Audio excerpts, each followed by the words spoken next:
एक मनोवैज्ञानिक होने के नाते ना मैं अक्सर आज की जिंदगी का एक बहुत बड़ा पैराडॉक्स देखता हूं कि हम पहले से कहीं ज्यादा कनेक्टेड हैं, है ना?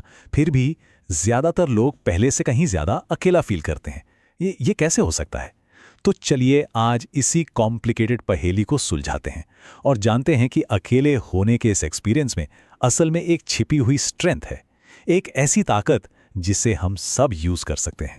तो सवाल ये उठता है कि क्या अकेला होना सच में एक प्रॉब्लम है जिसे फिक्स करने की जरूरत है, या कहीं ऐसा तो नहीं कि इस लगातार शोर शराबे वाली दुनिया में हम अकेले होने के बारे में कोई बहुत ही जरूरी बात मिस कर रहे हैं।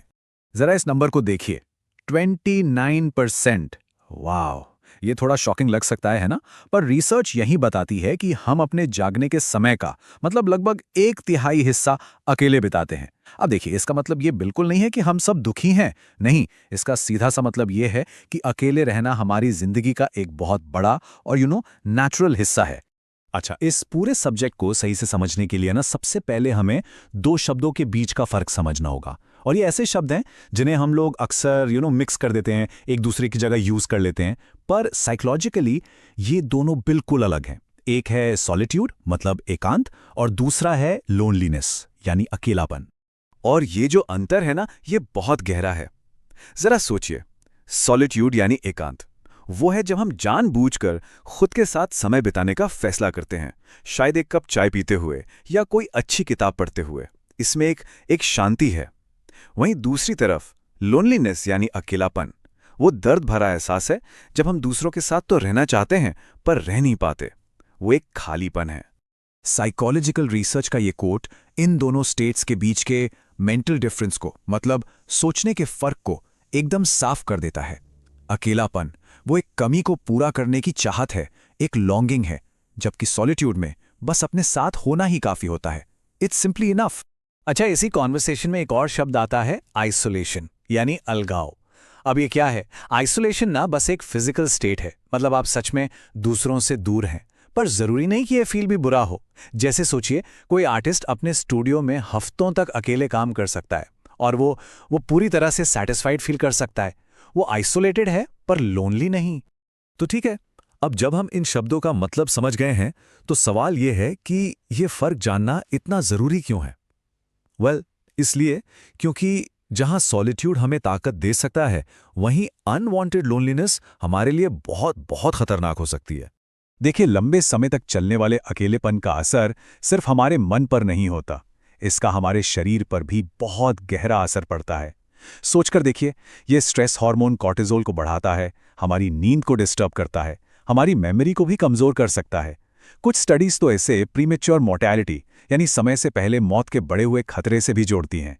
सो ये एक बहुत सीरियस हेल्थ इशू है। तो लोनलीनेस के खतरे तो साफ हैं, लेकिन कहानी का एक दूसरा पहलू भी है, और वो ये है कि अगर हम अकेले होने को एक आर्ट की तरह सीख लें, मतलब सॉलिट्यूड को अपनाना सीख लें, तो ये हमारे वेलबीइंग और ग्रोथ के लिए एक बहुत पावरफुल टूल बन सकता है। साइकोलॉजिस्ट इसे कहते हैं अ रिटर्न टू द सेल्फ, यानी खुद की तरफ लौटना। ये वो वक्त होता है जब हम बाहरी दुनिया के शोर से थोड़ा दूर हटकर अपने अंदर की आवाज को सुनते हैं। ये एक मौका है खुद को रिचार्ज करने का और ये समझने का कि हम असल में कौन हैं। रिसर्च बताती है कि जानबूझकर अकेले समय बिताने के 4 बड़े फायदे हैं। पहला, फ्रीडम मतलब दूसरों की राय के बिना सोचने की आज़ादी।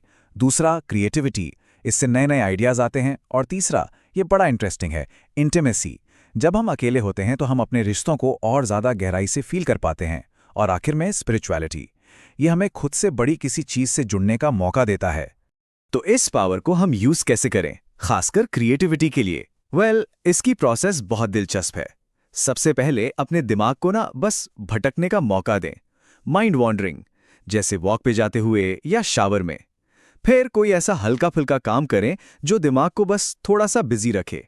और आखिर में अकेले काम करने और ग्रुप में कोलैबोरेट करने के बीच एक सही बैलेंस बनाएं। तो यहां पर जो सबसे जरूरी बात है ना, वो ये है कि ये कोई आइदर और सिचुएशन नहीं है। एक फुलफिलिंग लाइफ के लिए सोशल कनेक्शन और सॉलिट्यूड दोनों की ही जरूरत होती है। असल गोल तो यही है कि अपनी सेल्फ केयर और दूसरों के साथ केयर, इन दोनों के बीच एक खूबसूरत बैलेंस बनाया जाए। ये दो अलग अलग चीजें नहीं हैं, बल्कि ये एक दूसरे को और बेहतर बनाती हैं। सोचिए, जब हम सॉलिट्यूड में खुद को रिचार्ज करते हैं तो हम दूसरों के लिए और भी बेहतर दोस्त, पार्टनर और कॉलीग बन पाते हैं। तो चलिए इसे थोड़ा प्रैक्टिकल बनाते हैं। ये एक तरह की वेलबींग टूल किट है। इसमें कुछ सिंपल पर बहुत पावरफुल स्टेप्स हैं। अपने रिश्तों को प्रायोरिटी दें, अपनी कम्युनिटी से जुड़ें, और हाँ, सोशल मीडिया का बहुत ज़्यादा इस्तेमाल करने से बचें, क्योंकि वो हमें और भी आइसोलेटेड फील करा सकता है। और सबसे ज़रूरी बात, जब भी लोनलीनेस फील हो तो हेल्प मांगने से कभी-कभी भी हिचकिचाना नहीं चाहिए। तो आखिर में मैं एक सवाल हम सबके सोचने के लिए छोड़ना चाहूँगा। अब जब हम सॉलिट्यूड और लोनलीनेस के बीच का फ़र्क जानते हैं, तो सवाल ये है कि हम अपने अकेले समय का इस्तेमाल कैसे करेंगे? इसे एक पावरफुल अपॉर्चुनिटी में कैसे बदला जा सकता है?